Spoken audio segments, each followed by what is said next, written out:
The Story of the Three Bears. A tale which may content the minds of learned men and grave philosophers. Gascoigne. Once upon a time there were 3 bears who lived together in a house of their own, in a wood. One of them was a little, small, wee bear, and one was a middle-sized bear, and the other was a great, huge bear. They had each a pot for their porridge, a little pot for the little, small, wee bear, and a middle-sized pot for the middle bear, and a great pot for the great, huge bear. And they had each a chair to sit in, a little chair for the little, small, wee bear, and a middle-sized chair for the middle bear, and a great chair for the great, huge bear. And they had each a bed to sleep in, a little bed for the little, small, wee bear, and a middle-sized bed for the middle bear, and a great bed for the great, huge bear. One day, after they had made the porridge for their breakfast and poured it into their porridge pots, they walked out into the wood while the porridge was cooling, that they might not burn their mouths by beginning too soon to eat it. And while they were walking, a little old woman came to the house. She could not have been a good, honest old woman, for first she looked in at the window, and then she peeped in at the keyhole, and seeing nobody in the house, she lifted the latch. The door was not fastened, because the bears were good bears, who did nobody any harm and never suspected that anybody would harm them. So the little old woman opened the door and went in, and well pleased she was when she saw the porridge on the table. If she had been a good little old woman, she would have waited till the bears came home, and then, perhaps, they would have asked her to breakfast, for they were good bears, a little rough or so, as the manner of bears is, but for all that very good-natured and hospitable. But she was an impudent, bad old woman, and set about helping herself. So first she tasted the porridge of the great, huge bear, and that was too hot for her, and she said a bad word about that. And then she tasted the porridge of the middle bear, and that was too cold for her, and she said a bad word about that, too. And then she went to the porridge of the little, small, wee bear, and tasted that, and that was neither too hot nor too cold, but just right, and she liked it so well that she ate it all up.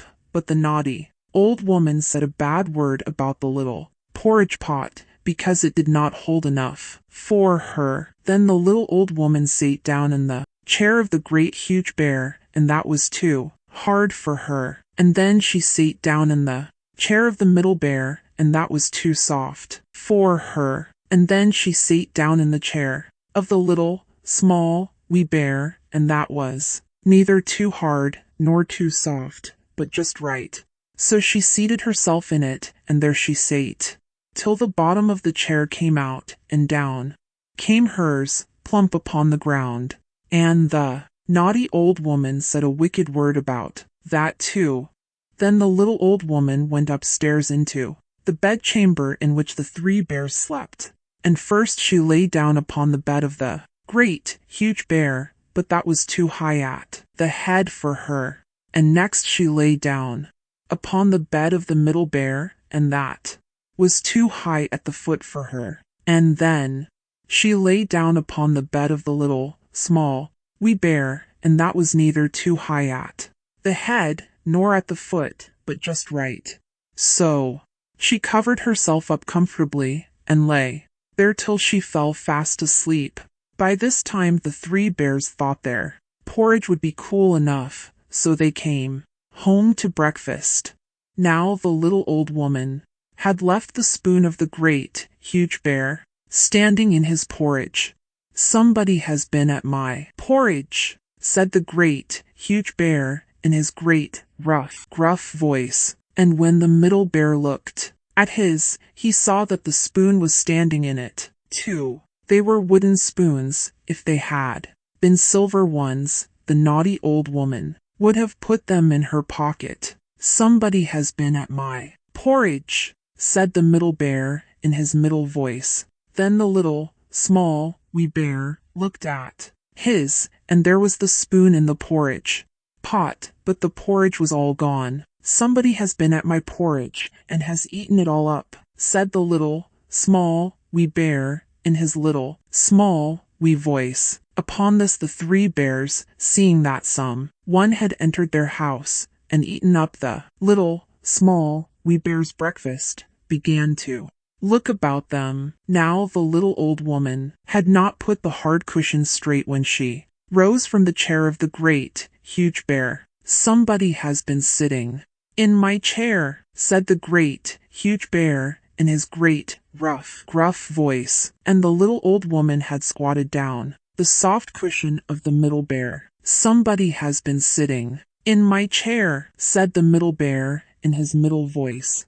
And you know what the little old woman had done to the third chair. Somebody has been sitting in my chair, and has sate the bottom of it out, said the little, small, wee bear in his little, small, wee voice.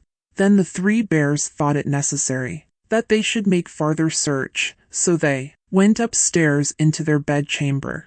Now, the little old woman had pulled the pillow of the great, huge bear out of its place. Somebody has been lying in my bed, said the great, huge bear in his great, rough, gruff voice, and the little old woman had pulled the bolster of the middle bear out of its place. Somebody has been lying in my bed, said the middle bear in his middle voice. And when the little, small, wee bear came to look at his bed, there was the bolster in its place, and the pillow in its place upon the bolster, and upon the pillow was the little old woman's ugly, dirty head, which was not in its place, for she had no business there. Somebody has been lying in my bed, and here she is, said the little, small, wee bear in his little, small, wee voice. The little old woman had heard in her sleep the great, rough, gruff voice of the great, huge bear, but she was so fast asleep that it was no more to her than the roaring of wind or the rumbling of thunder, and she had heard the middle voice of the middle bear, but it was only as if she had heard someone speaking in a dream. But when she heard the little, small, wee voice of the little, small, wee bear, it was so sharp and so shrill that it awakened her at once. Up she started, and when she saw the three bears on one side of the bed, she tumbled herself out at the other, and ran to the window. Now the window was open, because the bears, like good, tidy bears, as they were, always opened their bedchamber window when they got up in the morning. Out the little old woman jumped, and whether she broke her neck in the fall, or ran into the wood and was lost there, or found her way out of the wood, and was taken up by the constable, and sent to the house of correction for a vagrant as she was, I cannot tell. But the three bears never saw anything more of her.